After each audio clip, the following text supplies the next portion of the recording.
What's up, everybody? Thank you so much for listening to the podcast.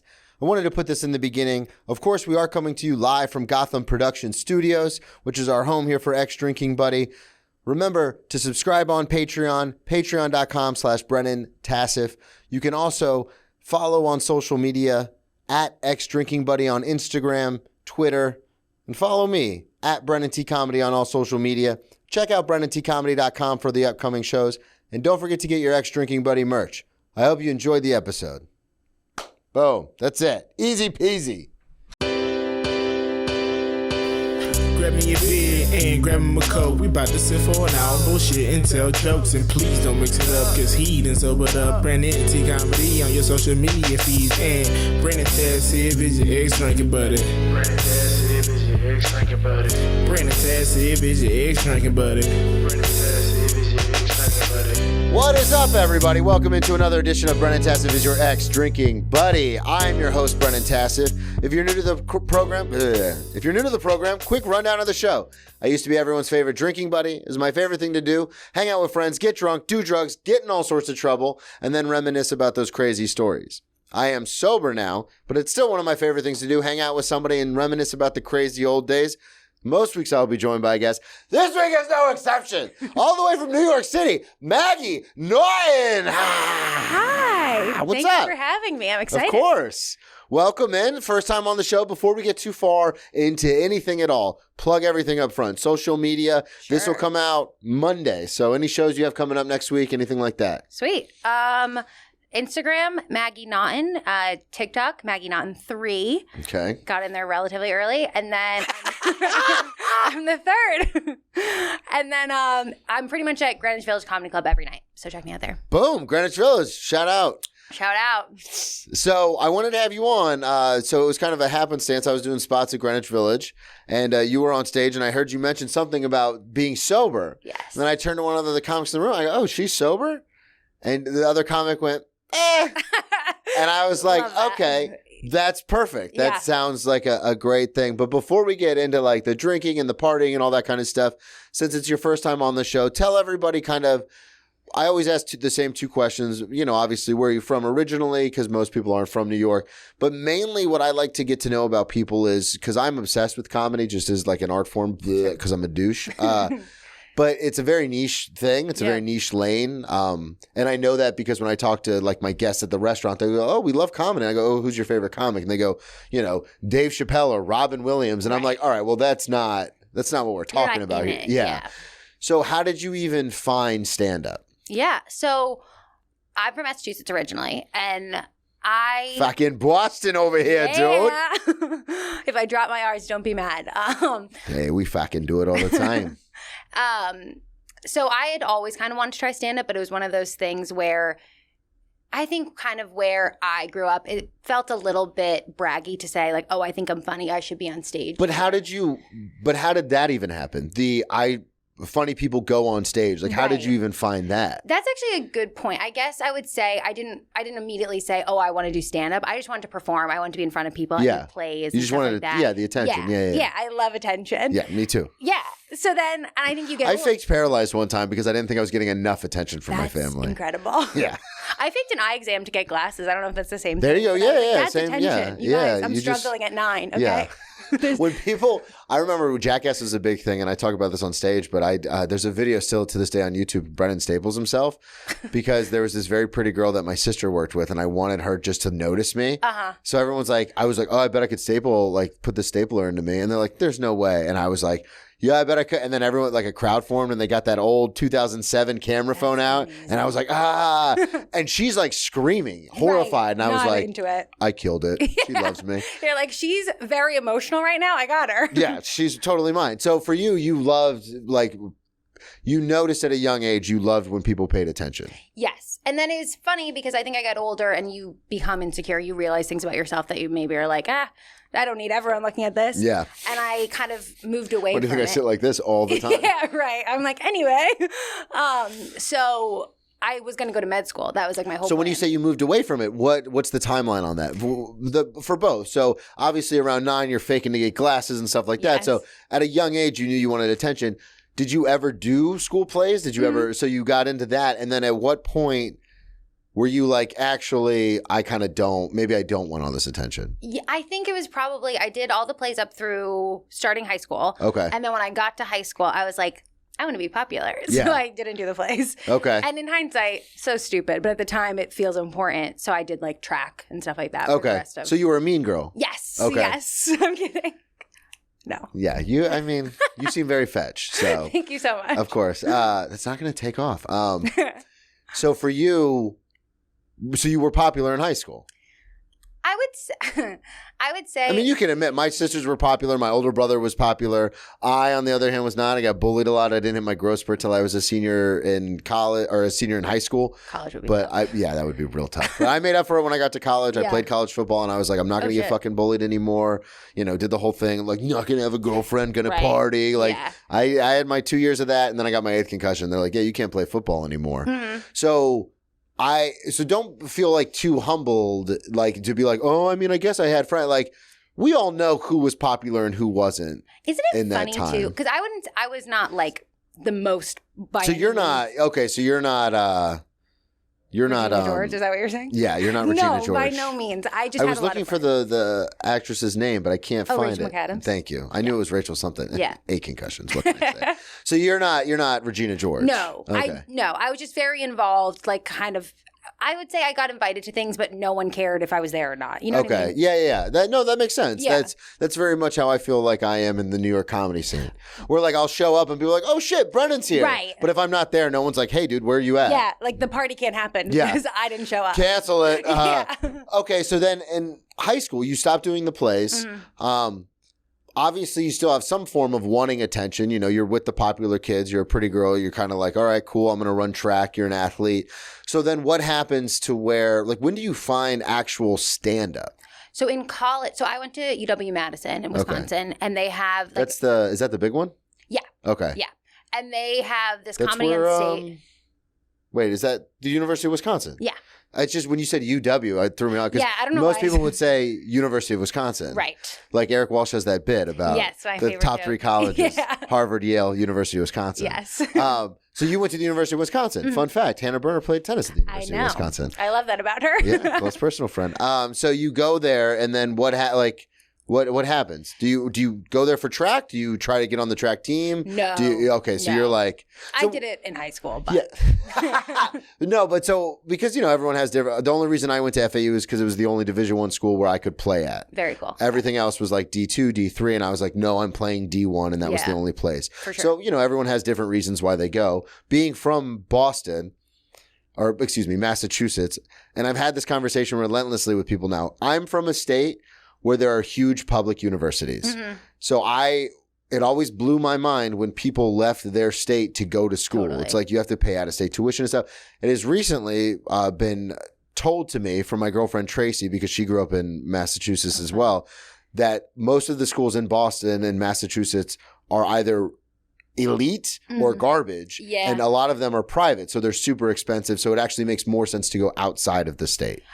That is true. I wouldn't even say that was my reason. I think I was just like, I had spent my whole life in Massachusetts. I knew I was going to move to New York eventually. I was like, this is kind of my chance to try something completely different. Yeah. So when you say you knew you were going to move to New York eventually, why? I just have always loved it. I have a lot of family from there. Yeah. My dad's from here. So it was just sort of... Well, see, that's more realistic. Mine was always like a dream. Like I started doing comedy at 2009, and the whole thing was New York or LA. Right. But I always had like literally these vivid dreams of like being on the subway and looking at the skyline. Totally. But I had only ever been to New York once when I was like a little kid. Okay. And then I came here as an adult with my ex, and I was like, oh, it's New York. Like I'm coming to New York. Yeah. But for you, it was more... For me, it was always like a pipe dream. And then I eventually made it happen. But for you, it was more real. Like you had family from the area. So you were just like, okay, I know after school I'm going to go to New York, so let me try to go to one of the top 50 party schools in the country and see what happens. See what happens, yeah. And boy, did it happen. We'll get to it. So then do you go for pre-med? Do you go for like what did you major in? Biology. Yeah. Biology and journalism. Because I think a little part of me was like, you're not going to be a good doctor. So I did both. Hey, you know what they call the person who finished last in med school? Still a doctor. Doctor. Yeah. So then what was the first time you got on stage after, because you take this hiatus obviously through high school. Mm-hmm. Was it in college when you get back on stage? Still no. Wow. So you went through 8 years of just not doing anything. Nothing. I didn't, because when I was younger, I was doing like choirs, plays. So you were in it. Yeah. Yeah. And then it wasn't until COVID. I was like living at my parents' house, so miserable, and I needed some sort of outlet. I started taking sketch writing classes. Okay. And then I was like, this is so fun. I like the writing, but I kind of miss, like, I want to be able to be the person who's saying what I'm writing, you know? Yeah, and control freak, yeah. Yeah. That's how most of us are. Yeah. And so then I moved to New York. That's how we get into it. Right, exactly, being a psycho. A lot of people are like, yeah, I started an improv, and I was like, fuck this. I need to be in complete control. 100%. Yeah. So I moved May 2021, and pretty much that summer started stand-up. Oh, okay. So you moved, and then you were just like, boots on the ground, let's go. So I wanted to talk, because you do have a lot of stories, and again, we talked about it briefly before the mics got hot, but you did take a hiatus from drinking for a little while. Mm-hmm. So I wanted to ask you a couple things about that. But first I wanted to ask, so when you got back, because you've, like you said, you started full, like, let's go in 2021. Yeah. So, which is when I moved here in July of 21. Oh, nice. So we were kind of on the same timeline. Yeah. So when you get here and you just get into comedy, how does the Greenwich Village thing happen? So I got a serving job at Broadway, probably like, I think it was... On purpose? Yeah. Okay, so you were like, okay. This will be my way in type of thing. Yeah. So I got a serving job February 2022. So you're a couple months into comedy. You're like, let me see the lay of the land. So you get a serving job there. Yeah, exactly. Okay. And then through that, got to know the bookers better, other comedians. Yeah. And then just... I got in at Greenwich and the booker there, and I like have similar... Okay. Yeah, well, because the only reason I ask is because it's one of those things where it's a big deal, and I talk about this whenever I have comics on, but to get past at any club is a big deal, because then you have a place where, and you know this from when you got into comedy, and a lot of people who are in comedy know this, it's the open mic scene can be brutal, especially in cities like this where the market's oversaturated. Totally. Because it's just comics. Right. So the things that make comics laugh aren't going to work at shows. Boy. Because it's fucking bad. Right. Like it's dark, or it's super gritty, or it's super outlandish. And then so it's very hard to gauge. So just having a place where you're like, okay, I'm here every single night, or I'm here for, 4 spots a week, whatever, even if it's 2 spots a month, like as long as you have a place to where you can be like, all right, I've been working on this stuff at Mike's, and now I want to try it in front of a real audience to see if it's even worth anything. So for you, that's an awesome thing to have, because you're just so lucky. Yeah, I'm there all the time. Yeah, it's great. Because there are people I know, I've talked to friends who are like, yeah, I moved to a big city, be it New York or LA, and they're like, yeah, I had to start doing open mics again. And these are people like if I go back to Florida, like I can get booked on a lot of stuff. Right. The Southeast in general, but like in New York, it's like, how many followers? No, back of the line, Playboy. It's crazy. But then I've had friends that are like, yeah, I'm still doing open mics, and I'm like, dude, you've been there for 6 years, right? And they're great. Like, and they're hilarious, but they're just like, yeah, this is just how I haven't caught it yet. So for you to catch it that early is fantastic, because it doesn't do anything but help you. Oh, 100%. Yeah, I'm really lucky. So let's talk about it. It's the elephant in the room. Normally we spend a little more time doing the background, but because your background was kind of such a straight shot, it was a lot. You'd be surprised. I've had people on where they're like, I started comedy and then I quit comedy and then I started comedy again. Yeah. Ergo me. I did that.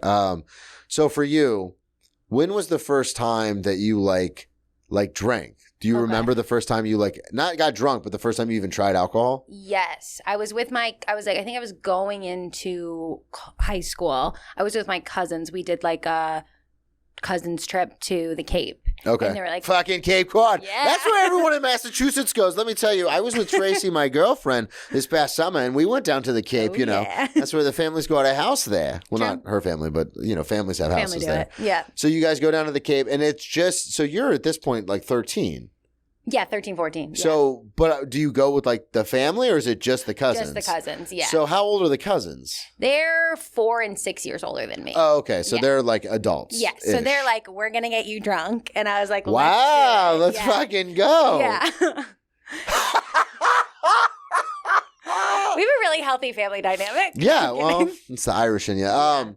So your cousins take you out to the Cape. And how long is this trip? It's for a weekend. Okay. Yeah.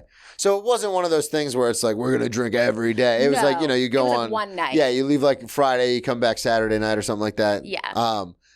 So after that, when you first drink and get drunk with your cousins, are you like, oh, this is awesome? Or, oh, I'll just get context. I hated alcohol as a kid because I saw what it did to people around me, whether it was like I have a very abusive ex-stepfather. It would like people in my circles, like my family or friends, when they would get drunk, they would say things and I would put stock in that. And then the next day they wouldn't even remember saying those things. So, it leads to a lot of mistrust and, like just kind of like, oh, people are liars when they drink and stuff like that. And they don't do it intentionally. They just, have a couple of drinks and you're like, yeah, we're going to get you that X, Y, and Z, don't worry about it. We're going to take care of it. And then the next day they're like, what are you talking about? Yeah. So I hated alcohol. Interesting. And I also have massive anxiety and depression. That's literally where all the scars all over my body come from because I used to hurt myself. And so then as a senior in high school, when me and my twin sister finally started getting closer, she invited me to a party she was going to throw at the house. Oh, sweet. And I did 99 bananas. And I'll never forget, I remember as soon as the alcohol hit me, I was like, all my anxiety just went away. And I was like, oh my God. It's amazing. I was like, "What? This is all like, this is what like you guys have you guys had this the whole time, right?" And it like a switch flipped in my head, and I was like, "This is the greatest thing ever." Totally. So for you, as a 13-year-old, were you like, "Oh, this is awesome," or were you like, "I never want to do this again"? I liked it. I didn't like. We were also drinking like Mike's Hard Lemonades. Like I wasn't getting like crazy that night, but I think I drank through most of high school. And I think when I realized like, oh, I love this is I have pretty bad anxiety too. I'm a pretty insecure person. And so it helped me to kind of get past those things. And it was like, even if a bad thing would happen, I kind of felt like, oh, but at least my life is moving forward. I'm making choices, even if I don't remember them. Yeah. So it was kind of like, it felt like this way for me to sort of move forward in life. Yeah, I used it as a coping mechanism and self-medication forever. Totally. To the point, it was funny because when I actually started going to see I went to a neuropsychologist who could prescribe medication. And I told him, I was like, oh, I'm self-medicating with alcohol. Mm-hmm. And he goes, oh, that's no good. He goes, for what? And I go, anxiety. And he goes, oh, we'll just give you Xanax. And then that was a whole other animal. Because it was like, the two together. This is just as bad. And especially when you mix them, it's like you're going to die. No, it's crazy. So I went down those roads and those were nuts. But for you, when you say you drank through high school, is this a party? Like, take us through it. Was this a parties only kind of thing? Was this, this happens going into your freshman year. So are you immediately like on the weekends drinking with your cousins? Are you going like every once in a while, like once a month? As it obviously progressively gets worse as you get older because there's just more access. You can now drive. You can now go pick it up yourself. Totally. So like, take us through that timeline from drinking with your cousins on the fucking Cape at 13 to now like getting ready to go to one of the biggest party schools in the country. Right. So I would say, I was really serious about school. I was like. Yeah, you said you wanted to go to med school. So. Yeah. And so it was an interesting thing because I would be so hard on myself during the week and then go to these like crazy high school parties on the weekends where like my friends are like, we're stealing alcohol from our parents or like, Do they get, so I'm from the South where the parties actually legitimately get like, this is a little out of control. Do they, I was never invited to those, but I've heard of them. Do they get like that in the Northeast? Because you guys don't have as much room. Right. Yeah. It was like we had bonfires and fields and stuff. Yeah. This was more like rich kids, parents aren't home. Okay. Everyone come to my house type of thing. And then the cops would be called. But it wasn't Project X by any means. You know what I mean? Good movie, Paul. Okay. So then, like you said, you're hard on yourself during the week. When did you start doing track? Sophomore year. I think. Yeah. So this kind of cycle keeps happening where you're hard on yourself during the week. You're really focused. Then on the weekend, someone has a party and you go, was it ever a thing? I find this fascinating because obviously our high school dynamics were incredibly different from each other. And I only saw it from the outside through my sisters because again, they were both very popular. But was there ever a time because of suffering from anxiety where you were like, I really want to drink this weekend, but just nothing was going on? Did that ever happen? I'm sure it did. Yeah. For sure. But not enough to like stand out in your memory? Yeah, okay. Yeah. It wasn't like it for me to this day, it's never been this issue of like, I'm so sad, I'm so anxious.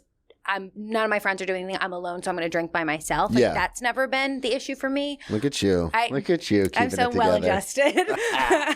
But it's more. I used to only drink alone. Well, it depends because I would drink in like big public settings, get really nervous and like social anxiety. Then I would drink too much, and then you're embarrassing yourself in front of a bunch of people. Yeah. If you're by yourself, which we're gonna get into. Yeah, you're like your dog's. Yeah, the worst thing I do is send a couple of texts, and I'm like, I probably shouldn't have sent those. Exactly. But like that's a lot of times I would start drinking and I would put my phone on like the opposite side of the room, or I'd plug it in the bedroom, and then I'd go out in the living room and just be fucking way. And I mean, I do a bit about it, but it's like I used to tell people I would drink socially because I'd put on like the Jersey Shore. That's so funny. And then I would drink with them, like in unison with them. And I'd be like, we're partying, guys. I'm just the guy on the couch. Like you can't, like I'm my God. Thank you very much. I'm kind of good at this. But like, it's weird because I do that bit on stage and either it hits people like that and they're like, oh my God, that's hilarious. Right. Or people are like, oh my, that's so sad. I know. So it's like, come on, you guys. That's the worst on stage too, separate note. When everyone goes, aw, and you're like, no, I have the microphone. It's fine. Like, I'm the one saying it. Right. My friend Matt Fulstron has a really good line where he's holding the mic and then he points at it. He goes, you see this? This is the universal sign for I'm just kidding. I love that. Yeah, that's actually it's very like, funny. yeah, obviously.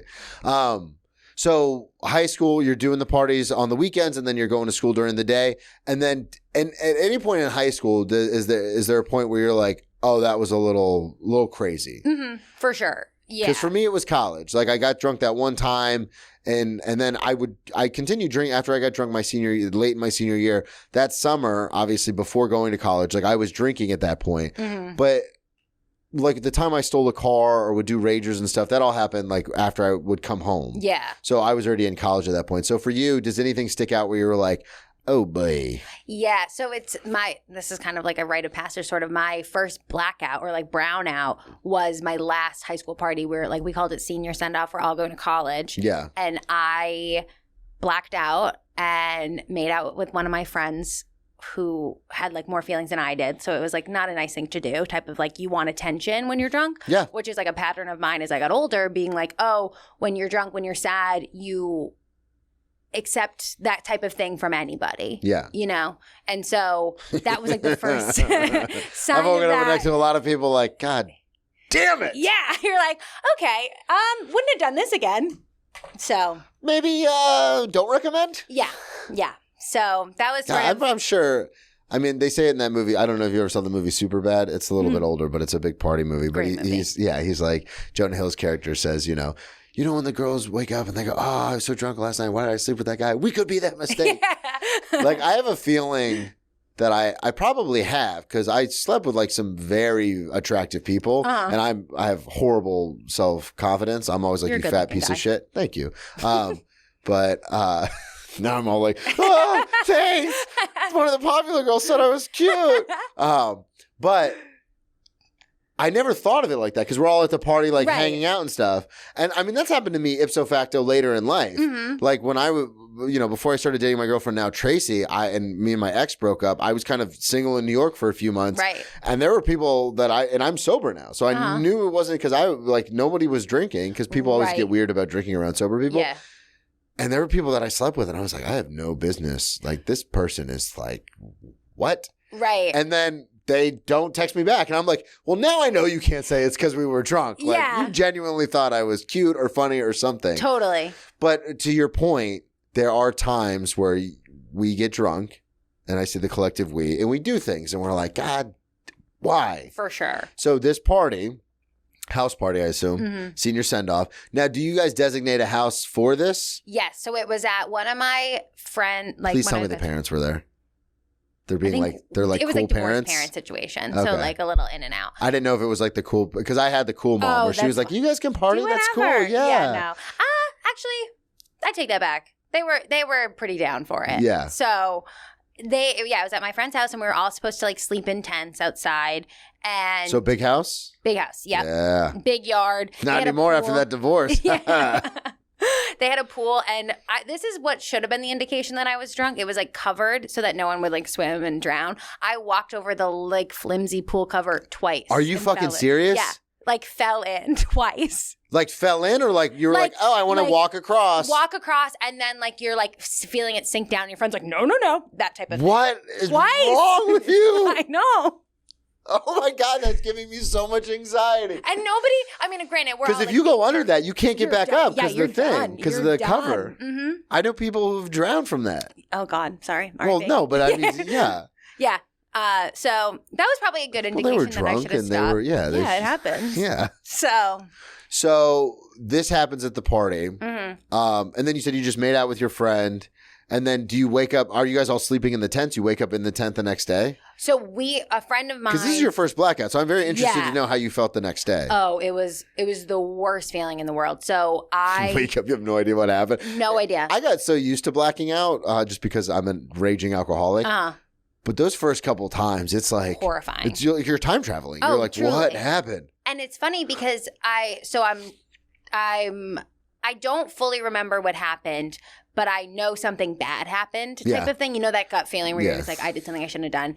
I had slept at a friend's house that night because she was like, oh, she's too drunk. We're going to go to like my house. Oh, okay. So you leave the party to go to a friend's. Yes. And it's the craziest thing. It's the craziest thing when you black out and you're having somebody tell you what you said and did. And it's so different the way you are normally. That's been the title of this episode. Like, wait, what happened? Or they told me this happened. Like, for like 12 guests. Oh, I'm sure. Yeah. It's like an alter ego where you're like this crazy, like the friend of mine who I made out with. 2 of the episodes are actually named after people's alter egos. Drinking's crazy. You know TJ Francis? Yes. He literally, his alter ego was the Tim. He has told me that. That's And his episode's literally called The Tim Cometh because he'd get drunk and be like, yeah. So for you, and I say it all the time, my alter ego in college was Brandon Taft. It's a long story, but long story short, we were in a class, one of these giant like classes with like 400 kids for freshmen. And me and all the football players, we have to sit at the front. There's TAs that come in and grad assistants that come in and check to make sure we're in class, and we have to sit at the front. And this biology teacher had a super thick accent, and she asked me what my name was, and I said Brennan Tassif, and she goes, Brandon Taft. And like just that one time she said it, and then that was boom. My alter ego was because all the football players are like, yeah, Taft. So then whenever I would get too drunk and do stupid shit like carve my own face open in a fight or like, you know, flirt with girls that were way out of my league or anything, people would be like, here we go, boys. Brandon Taft is here. So you have an alter ego. Oh, for sure. Did you name her? It should, because my friends as a joke used to call me Maggot, and that should have been okay, my there you alter go. ego name because she I was can't make that trash. the title. It's so mean. I know. But it was. I'm writing it down. Where'd my pen go? I was a garbage person when I was drunk, so. So Maggot comes out. Mm-hmm. That's hilarious. Yeah. That is too such a Boston. Well, you're not from Boston, but No. That's such a Northeast thing. Yeah. Like mine was like playful, like Brandon Taft, and yours like, hey Maggot. Yeah. Hey, you piece of shit. Back in Northeast, dude. So you stay at the friend's house, and then what happened? What'd she tell you happened? So this was bad. So Well, you don't have to say it. yeah, basically, Just there was because I'd rather you work around it now than call me or text me in 20 minutes and be like, hey, can you take that whole thing out? I mean, it was so long ago, nobody cares Yeah. now. But You were like 24. no, I was 18. This Yeah, is high that's true. school, Yeah. so it was like whatever. But so other people liked the person that I kissed, and they were like, "You just like hurt one of your friends for no reason." So, because I've been on the other end of that quite a few times. Sad boy stare. So he obviously has a huge crush on you, and you're like, I'll throw him a bone. We'll make out, whatever. Yeah. Your friends obviously know you don't like him like that because you've had that conversation. Right. Spilling tea. Does he know that? I think he does. Yeah, he does. But As being that person a few times, he does. Yeah. Yeah. So he was just like, oh, cool, we're drinking at this party. Maybe this is my opportunity to like see if this can go anywhere. And to be fair to him, apparently when I was drunk, and I remember at the time he told me like, you came up to me, like you pursued me. And I was like, I would never do that. That's crazy. Maggot would. Maggot would. As I get older, I realized, oh, Maggot for sure would. Maggot would take her top off. Like, we don't know. So. I didn't want to put it in the title, but Maggot Wood is the greatest title of all time. Yeah. Look at me! Truly. Everybody look at me! Like, oh God. Yeah. So he and one of my friends had just broken up, and was he attractive? I know this is a very service question to ask. Don't make this the clip. No. No. Okay. Because I always wonder about that. I have, and this is weird because I've always, attractiveness is a weird thing. Yeah. Because I've had like older women at the restaurant come in and they'd be like, "Oh my God, you were so handsome." Mm-hmm. And I'm like, "Really?" Because like when I go to like that brief time I was single here, like when I was single in Florida, it's like I feel like I can't get anyone's attention to save my fucking life. Right. Yeah. But then like I'm real big. I don't know if it's I fit a niche or something, but real big in the gay community. Mm-hmm. Like a lot of gay guys love me, and I'm like, so people are attracted, right?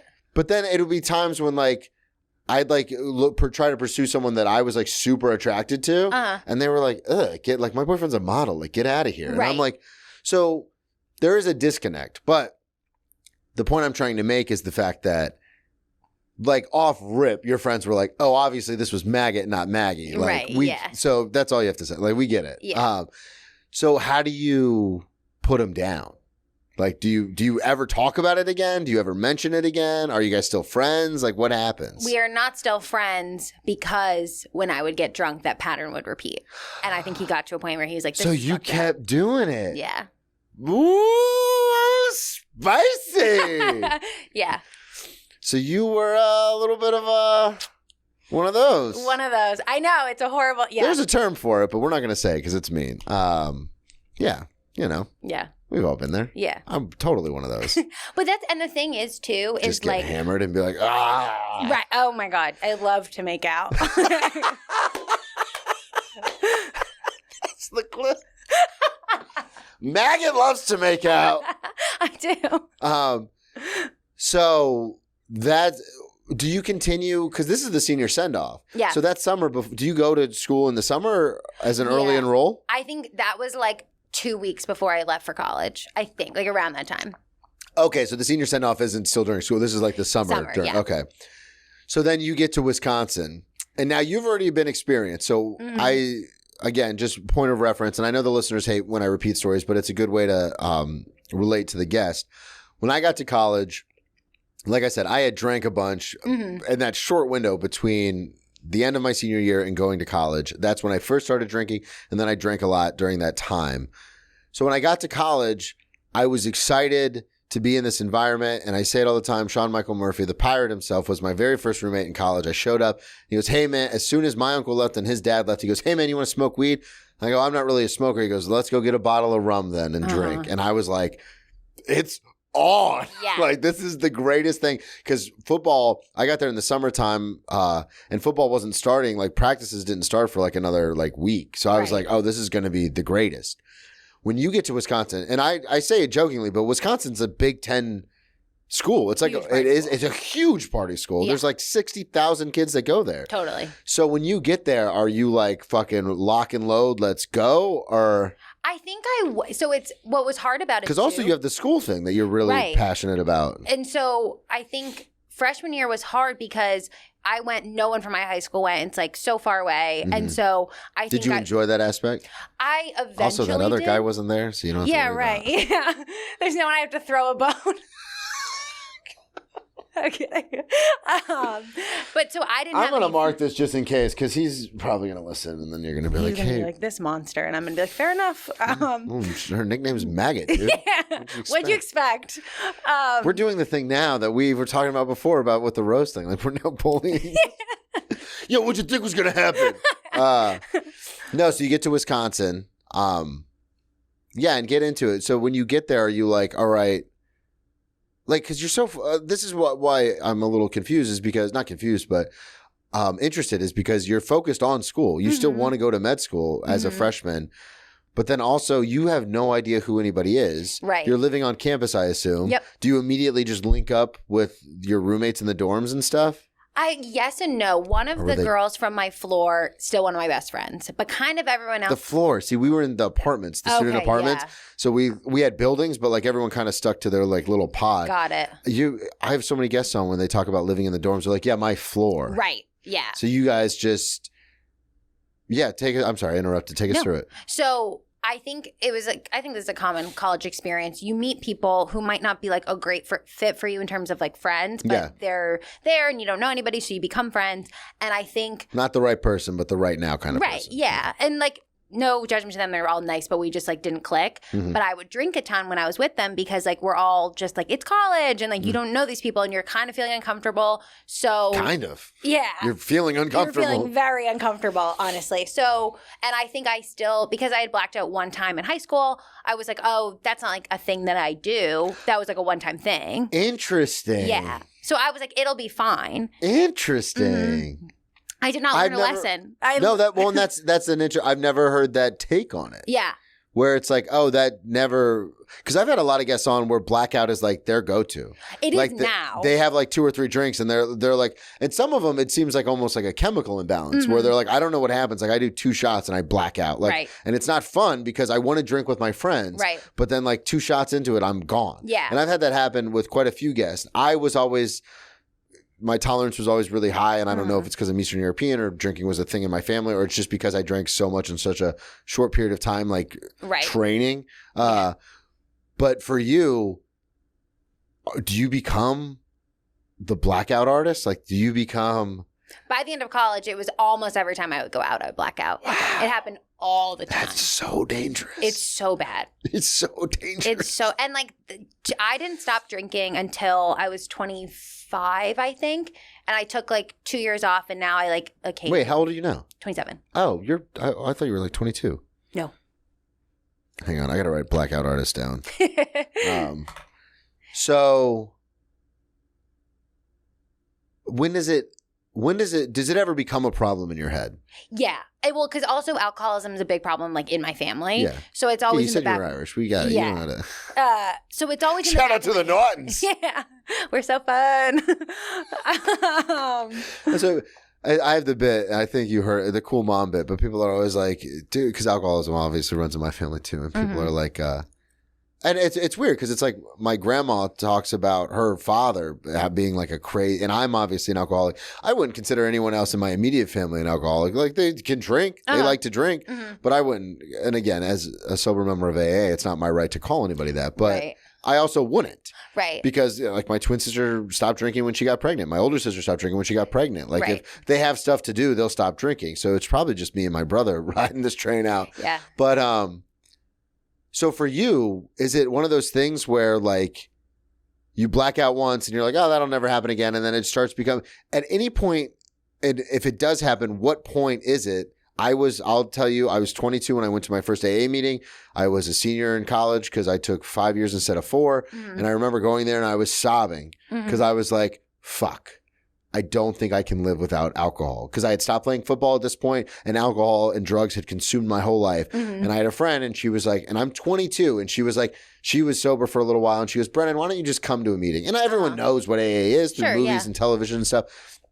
And I went to a meeting and I wasn't going to say anything. I was just going to sit there and be like, this is bullshit. Yeah. But they said, is anyone here for their first meeting? And I raised my hand. And as soon as I opened my mouth, I started sobbing because I was like, oh, this is going to be a problem. This is going to be a huge problem. At any point while you're doing, because blacking out's a danger, like that's a thing. Totally. At any point are you like, fuck? I think so. I definitely through most of college was like, oh, this could be a problem. I think what was hard is because it was such a big party school, like kind of all my friends were doing that too. Yeah. So and are you still doing well in school? Yeah. Yeah, so fuck it. Yeah. So everyone's like I was getting D's and I was like, we still passing. Fine. Yeah. D's are passing in Florida, baby. Yeah. So they were all like, you don't have you're not doing anything different than the rest of us. Like it's totally fine. It's normalized. Yeah. And then it wasn't until I moved to New York, I blacked out a couple times and my roommate. It's not safe. Yeah. And she's just like, you just can't do that here. And what I think to your point about chemical imbalance. You're like, why? Right. Exactly. I'm like, my friend said it's fine. I think like sometimes there are nights where I could drink 10 drinks and be totally fine. And then there are other ones where like if I get nervous, something in my brain just snaps off and is like, oh, you're going to black out. You don't want to remember this. And that could be after 3. Yeah. So it was kind of like the Russian roulette didn't feel worth it at a certain point because you're like, I just started comedy too. I was like, there's so many new people that I'm meeting. It is work. And you don't want to be that person. Exactly. You don't. Because I was that from 2009 until 2015. or 14, excuse me, I was the drunk comic. Mm-hmm. I was drunk the first open mic I ever did. Yeah. And I was drunk at every single open mic after that. Every show I was drunk. And I would get on stage and do an Arnold impression. I'd run the light. It'd be a 5-minute mic. I'd do like 12 minutes because I was like, no one's going to fucking come up here and take me off the stage. Yeah. Just hammered all the time. And it was embarrassing. And looking back on it, it was shitty. Yeah. And like you said, like, especially you moved to New York and now you're doing comedy. Mm-hmm. It's work. Right. This is not fun. No, I mean, it's fun. We love it, but it's work. What happened? And then I want to get into some of these stories because we got about 25, 30 minutes left. What happened that made you not want to go to med school? When did the attention thing click back in? I mean, it's been there the whole time, making out with everybody. Yeah, exactly. It just manifested that way. I didn't get in. Just running around naked. Yeah. And what's Maggot doing? Put some clothes on her. Being insane, probably. You didn't get in? No. So... But we just taught you said you were doing really well in school. Yeah, like what? I did well, but like it wasn't like in high school. Where did you apply to? The University of Wisconsin med school? I applied to Wisconsin. I kind of applied. I think I applied to like 10 schools. Wow. Yeah, and this is so classic. My mom. I remember she was like, "I'm so proud of you because you just get rejected and rejected and rejected, and you just keep sticking with it." And I'm like, we don't have to say rejected that many times. Built for comedy. Yeah, exactly. Built for show business. Yeah. We talk about. I love it when people reject me, and I don't go home and cry at all about it. I seek it out. That's I had what a manic episode last night. Oh my god, I spiraled. Really? Yeah, it was bad. Comedy is so highs and lows. It's just weird because like I've had people on the show that are pretty big and like I consider friends, mm-hmm. and then you realize they're not friends. They're mm-hmm. just they did the show as a favor, and I appreciate that, but we're not like buddies, right? And sometimes when that reality sets in, because like maybe you go to see them at a show or you go to like hang out with them because you see they're on the lineup at a club and it's a club that you go to all the time. So you're like, oh, I'll just show up and be like, yo, what's up? And then they don't even really look at you twice. And you're kind of like, and that happened to me last night. And that thing set in of like, what are you doing here? Like, why are you? And it's the worst. I totally understand that like rejection aspect. Totally. So you were just like, okay, it's not for me. Yeah. And then did you finished with a degree in biology and mm-hmm. journalism? Mm-hmm. So you have a double major. Yeah. Wow. That's a cool combo though. Yeah. Like, and it's fun. I wouldn't say that like my day job is fun, but exactly what I studied in college is what I'm doing now for my day job. And I'm grateful to have it so that I can do comedy at night and not worry as much about money, like that type of thing. Yeah, absolutely. So, that's a weird thing. Like with my serving job, people are like, oh, you have to quit that so you can do comedy full time at night. And it's like, I can make my rent in a weekend. Like I can't. Plus I've made so many connections at that job. Yeah. Because it's in between the stand and the cellar. So many comics come in there. Like, oh, that's interesting. And it's an expensive restaurant. So it's big comics that come in there. And so like, that's how I got on stage at the cellar. It was not through open mics. It wasn't through network. It was because I was at work. Yeah. And a comic asked me if I wanted to do 5 minutes on their show. Right. And it happened to be at the cellar. That's very cool. So, but that's the thing is like, it kind of sucks when you have a night job because it's like someone asked me to do a show on Friday and I was like, fuck, I work on Friday. Yeah. But for you have the day job and so you just do comedy all night, mm-hmm. every night. Yeah. When did you, so we talk about not getting into med school and stuff. And then because you sent me a couple of stories that I wanted to talk about. There's two I really want to get to. And one we've been kind of leading up to this whole time, but detox. Yes. So you sent me detox. So when does that happen? So I think it was the summer between my sophomore and junior year because I hadn't turned 21 yet. I worked at like a big college bar, like one of those like Big Ten party school bars. Yeah. I was a bartender.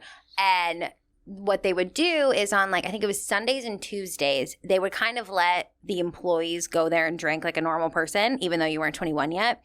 And my friends and I would just go there and get housed. Hammered. Did you pregame before or you just? Oh, of course. So Maggot showing up. Yeah. Oh, yeah. Not and Maggie. It was like with Burnett's whipped cream flavor. We're ripping shots of that. And I was like, now I'm ready. Now I'm ready. Yeah. Do you remember Pinnacle? No, what's that? Okay, so I've got like 7 years on you, but Pinnacle was a vodka. Oh. And it was so when I was in college, they started doing a lot of these flavors, like crazy flavors, mm-hmm. like Fruit Loop. Right, yeah. And like Cinnamon Toast Crunch and like all these weird flavors. Yeah. And Pinnacle was one of the companies that kind of like started that. Pinnacle, and there's a couple other. I'm forgetting the name of the other big one, but they started doing like, I remember one was called Loopy and it was Fruit Loops, but this became like a big thing. And then Pinnacle vodka, garbage vodka, disgusting, came out with a line though of everything. like toasted almond, whipped cream, coconut, like every flavor you could imagine, black cherry, and people loved it. And I remember loving it when I was but there was a part of me coming from a family of big drinkers where I was like, it's not supposed to taste like this. Like there has to be something wrong with the vodka because real vodka doesn't taste anything like this. See, I did not have that wherewithal. You were like, let's fucking go. Sugar me up, Captain. Yeah, I remember saying to a person older than me, like, oh, I wouldn't, like, because I had at the bar, like Grey Goose, Tito's, whatever. And I was like, I don't like that. I like whipped cream brunettes. And they were like, do not tell people that. That's deeply embarrassing. And I was like, I'll like have a cocktail with that. I like it. Yeah, I was like, this is so good. So yeah, so it was one night I was working at that bar, and my friends and I all went, and something happened with, I think, a guy I liked where like it didn't go the way I wanted it to. You know, I had built it up in my head, and shocker of all shocker, it didn't go that way. It's always nice to hear pretty girls say stuff like that happens to them too. Oh, more often than not. They're people just like we are. Okay. The number of times I've been rejected, whatever. Anyway. But as your mom said, you're so good at this. I take it so, well, clearly not. I went to detox. One guy didn't like me, and I was like, well, I need to pass out. So. I need to die now. Yeah. So is that what happened? That didn't go as planned? I don't remember the details of it, but yes. Obviously. Yeah. Actually, I might have worked okay because there was later a picture of us making out, so it didn't go that badly. Yeah. But regardless, I hate myself. So.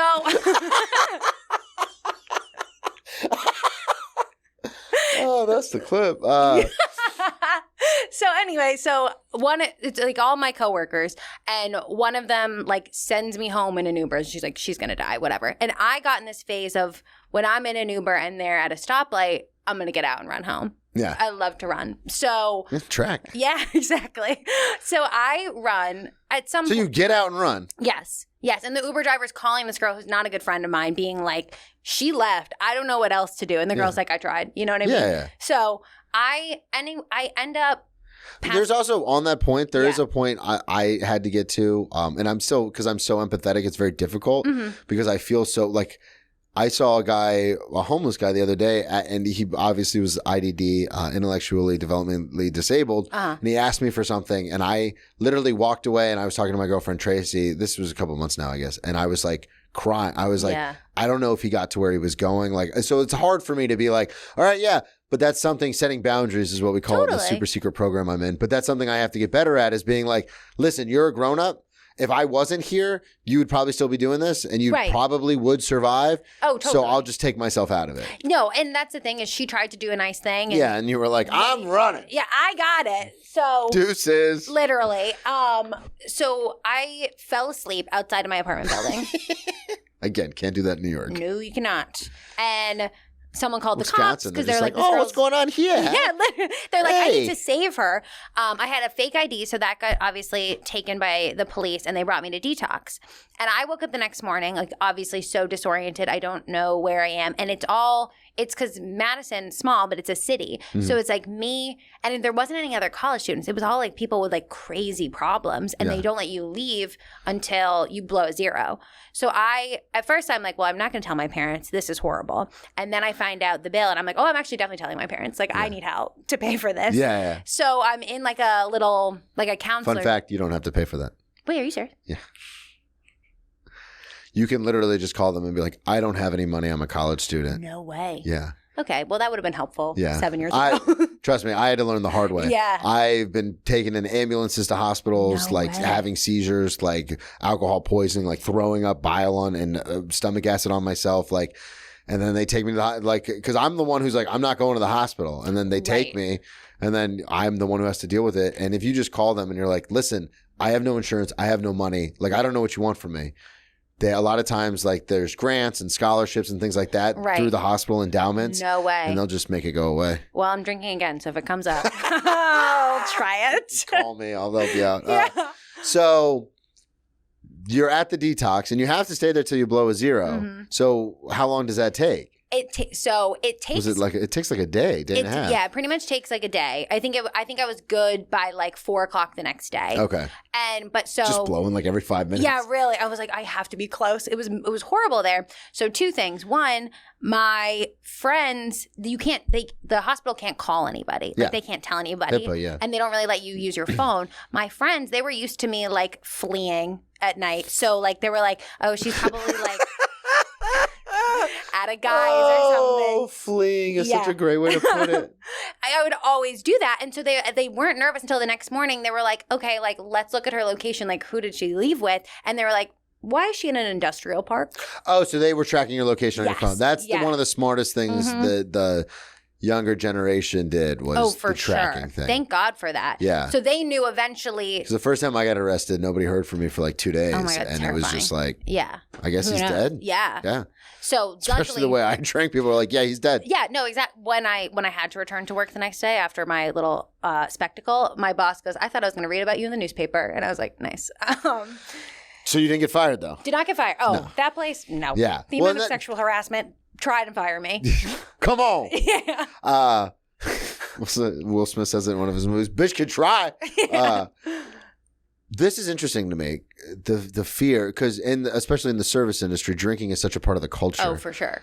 There are so many times where I'd be going into work, like pit in my stomach, like, fuck, what did I do? Because especially like when I was working for Outback, that's the first restaurant I ever worked at as a server, you would leave, everyone would go to a friendly bar where they would serve you underage because, you tip really well. Mm-hmm. And that's a trick I used to teach people all the time in college was, if you get to a college town and there's like a local bar or restaurant, especially if it's a restaurant, go there, don't order any drinks, order food, tip an egregious amount. Oh, for sure. The next time you go in, no one's asking for your ID. Oh, no. So shout out to the kids out there. But tip. Yeah, tip well. And then, people come into my restaurant and I'm like, I don't fucking care. Right. Like, oh, yeah. As long as you take care of me, I'm not going to ask. I never card people at Greenwich. Yeah. But it's so weird when I have sometimes because some tourists and they'll be like, the dad or the mom will be like, can they drink? And I go, well, now that you asked me, I have to ask for the ID. Now it's weird. Like if you would have just fucking not said anything. Yeah, don't ask, don't tell. You know? So for you, did you often have times like going out and partying with work friends and then coming in the next day like, fuck? Oh, yeah. Well, so that was my life. Yeah. Like 5 days a week, every single week was God. Who did I flirt with? Who did I try to make out with? Again, at this point, I'm not I'm fat at this point. Like I'm not playing football anymore. I have the bit about it. I literally gained close to 100 pounds in 6 months. Like I'm disgusting. Okay. And I'm like, hey, babe, why don't we? You know how fucking servers can be. For sure. Oh, and that was what was bad about the situation. I would be the blackout makeout guy where you're like, ugh. Right. And by the way, like, I was drinking a lot in college. I did not look great. So I don't think everyone was like, I would love to make out with her. And so Maggot's putting on some pounds. Yeah, not looking the best. And it was so just tired all the time. Bloated, your eyes horrible. are bloodshot. Yeah, so bad. Just you want to make out with me? I mean, I'm honestly surprised that he went for it because I wake up and detox. I get my phone back because I have to call my parents. I call my dad the minute I get on the phone with him. I'm like, I'm in prison, and the lady's like, no, she's not. Like trying to get to my dad, talk to him, and I'm looking at my phone. I have all these texts because I didn't look at it all night. Yeah, and there's just a picture of me making out with this guy, and I swear to God, my first thought was like, well, I'm glad I didn't have my phone because then I didn't drunk text him. So kind of a win.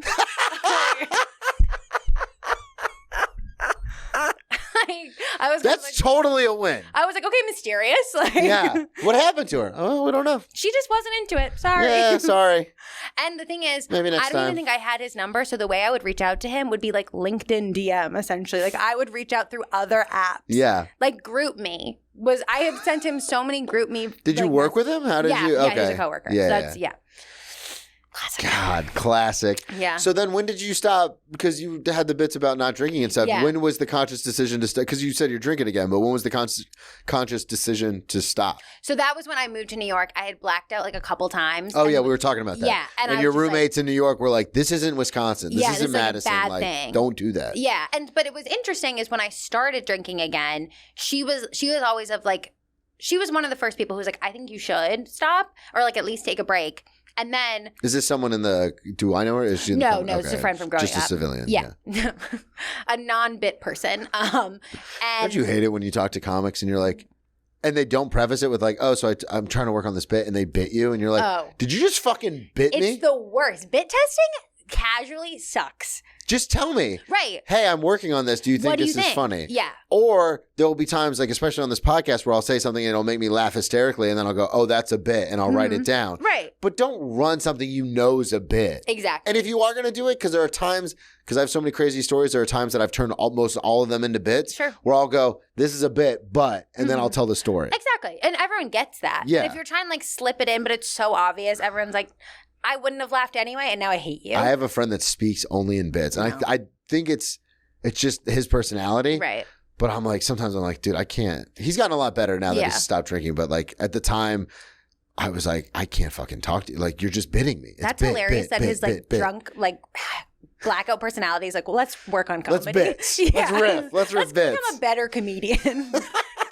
So for you, what was the time? Do you remember the time, the moment when you were like, okay, I have to? Yes. So I had, and this is the most mild of my stories probably, but so I had blacked out. I love how that's the one where you're like, all right, I'm out. Yeah, no, exactly. I'm like, end on a note where nobody hates you. How about? So we had been drinking all day. It was like one of those types of things. And day drinking. What's for breakfast? Right. Mimosas? Exactly. That's what we mean when we say using bits in casual conversation. That's a bit. Oh, okay. Well, now I hate you. And I had blacked out at the last bar, and it was with like. Is this, so you said drinking all day. So is this in the afternoon, This evening? is probably like 10 o'clock. Okay, so you've been I had going. made it. Yeah. I'm a warrior.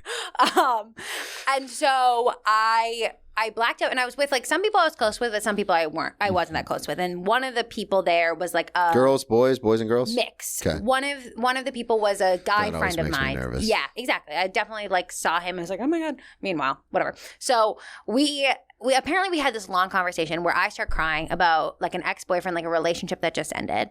And he's telling my roommate, like she's like really upset about her breakup. And she was like, she's not going through a breakup. Like, what is she talking about?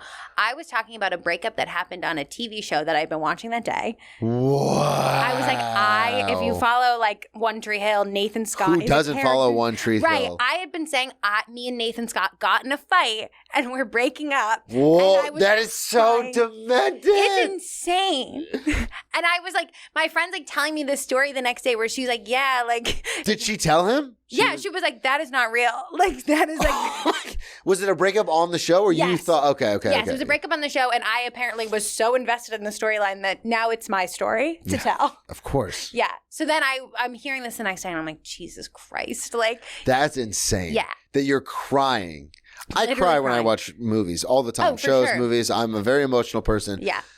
But to get drunk and play it off as your own story Yes. is insane. Like, talk about how badly you want attention. And that's coming from me.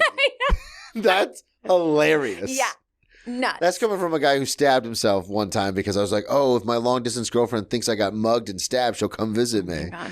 And I'm like, this One Tree Hill thing's insane. Yeah, no. Like, talk about how badly do you want attention? Yeah, like, you're lying about a breakup.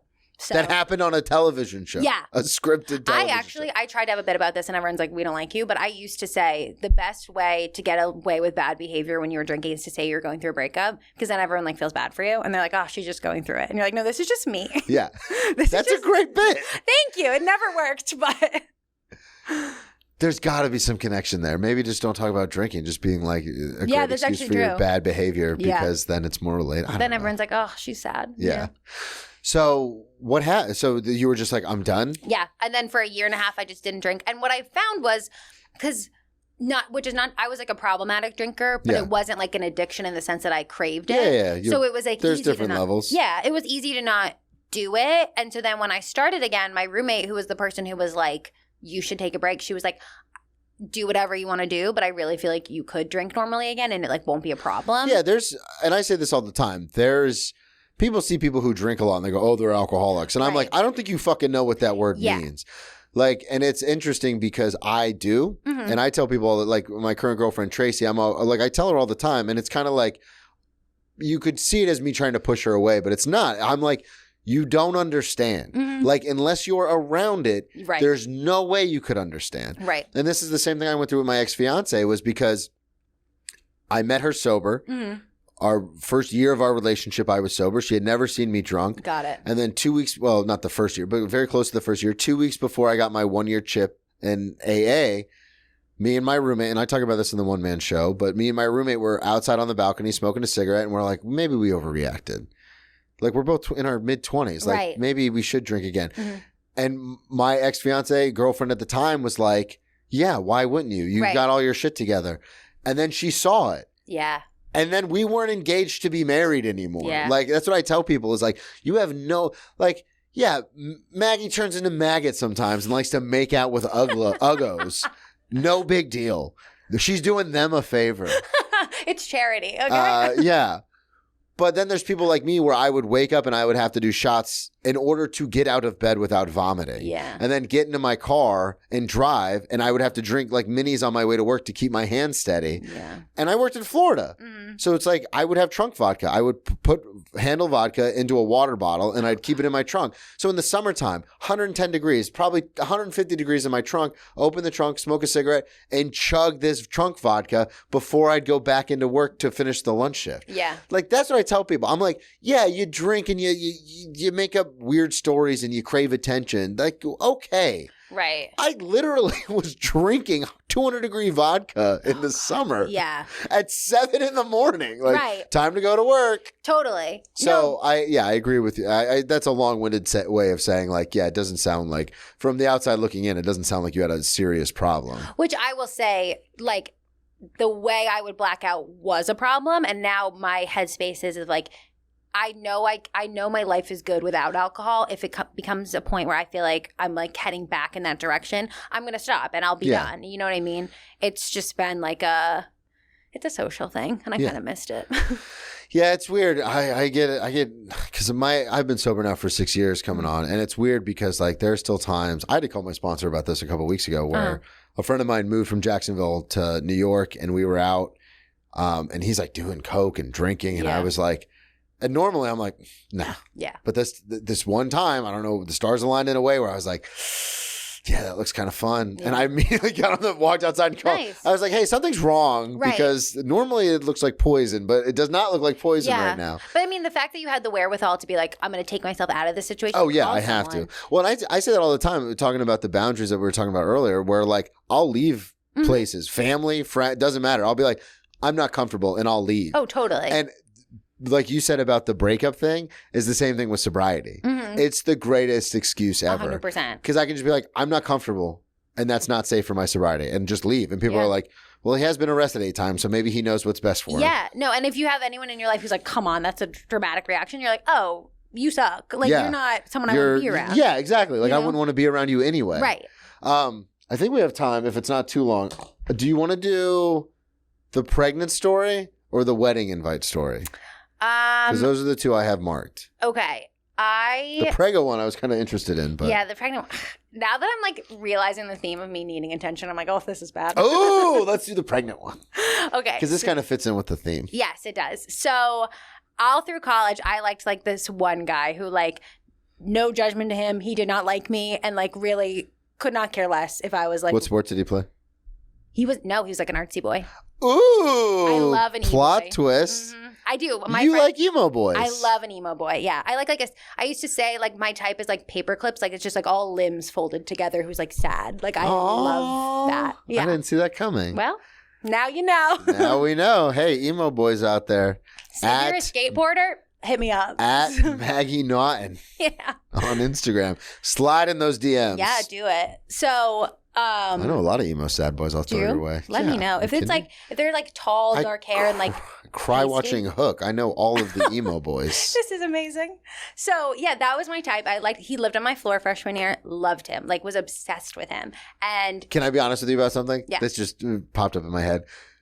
As when I was playing college football and I saw the girls who were with those guys and I was always like, how is that guy with that. She's so attractive. And this guy can't even bench 225 pounds. Oh, no. What's going on? He can't even walk on the treadmill, probably. Now I see it. He was It's like, that's popular. your, that's your type. Yeah. Oh, 100%. Sometimes people just have a type.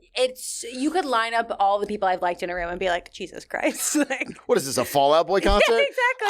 Oh! Well, fucking, I grabbed that out of the air. Yeah. As you were saying, you could line up. I was like, think of a band, think of a band, think of a band. No, exactly. It's like a casting call for like sad rich boy. That was my What type. is this, Newfound Glory?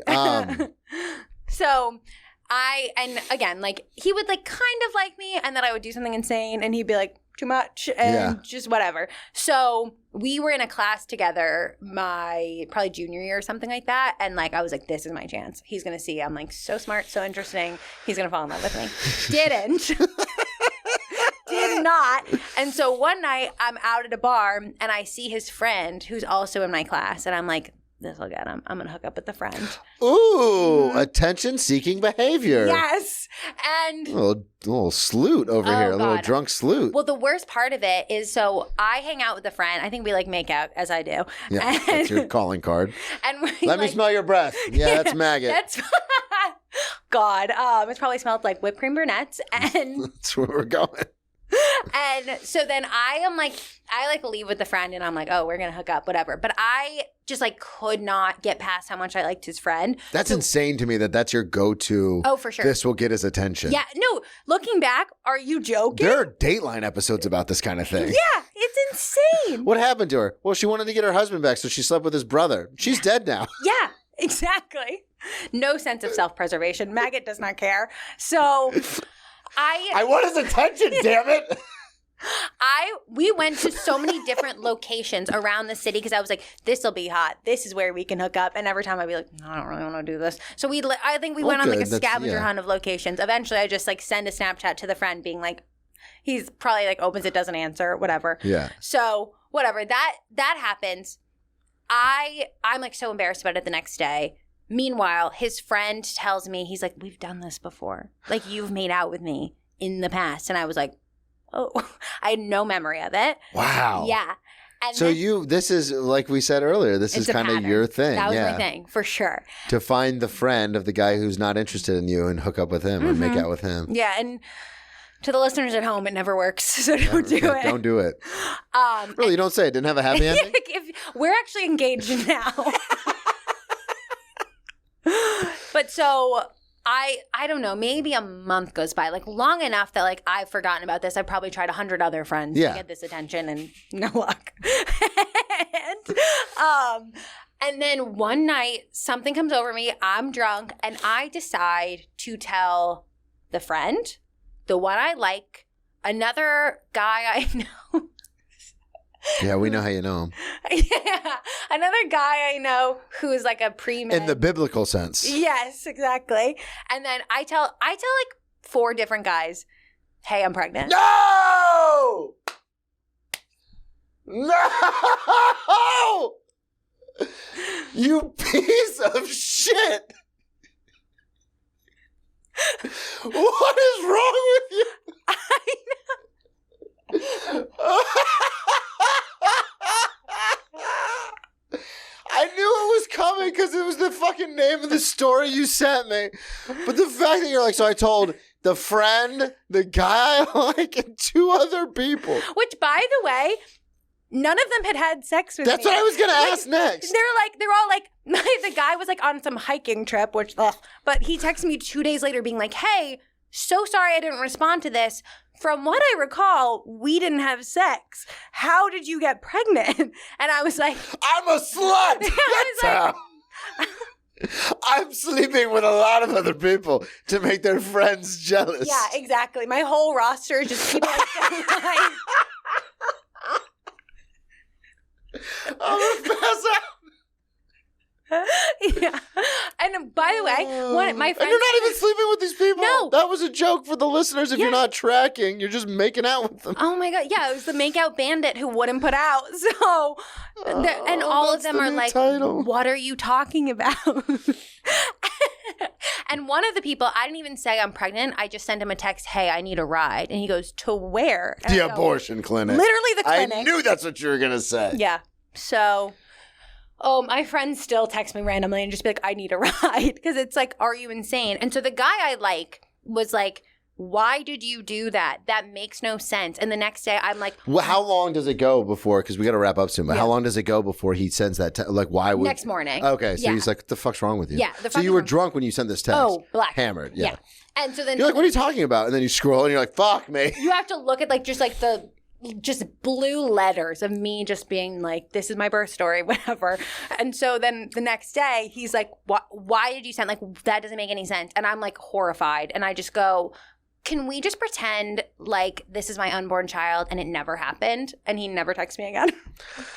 That was it. That was it. The end of the Which I'm whole like, good joke. Courting and the back and forth and the... Yeah, all of it. He was just like, I'm out. You're insane. Wow. That's a great joke. And right? No, did not get the reaction it deserved. Damn it. Yeah. Well, this was fun. This is You fun. got to come back on. Thank you for We have having me. 4 other stories we didn't get to. Oh, true. The wedding invite. That one's recent. Okay. Plug everything one more time. Social media, shows got coming up, the whole thing. Yeah. Maggie Naughton on Instagram, Maggie Naughton 3 on TikTok, and Greenwich Village most nights at 7 and 9:30. Beautiful. Thank you, everybody, so much for listening. At Brennan T. Comedy on all social media. BrennanTComedy.com. Check out the one-man show. It's going live on YouTube January 16th, so that'll be a lot of fun. And subscribe on Patreon. Patreon.com/BrennanTassif. Early episodes, early videos, and then you get Tales from the Restaurant, where I talk about all the celebrities I've waited on and whether they're nice or a dick. Oh, that's really cool, actually. It started with I came up with the idea a long time ago, and then a lot of my comic friends were like, you can't talk about X, Y, and Z comic because they were a dick to you. Like, that'll burn your career. And I was like, oh, I'll do it on Patreon. Nice. And it really came to a head when someone was like, oh, Travis Kelce's such a sweetheart. And I go, you know that for a fact? They go, well, he's dating Taylor Swift. And I go, I've waited on him a few times. Kind of an asshole. Really? Kind of a dick. I'm a Swiftie. Hot goss. Yeah. Hot goss coming to you live. But check out the Patreon for more of those stories. Yeah. We'll talk to y'all next week.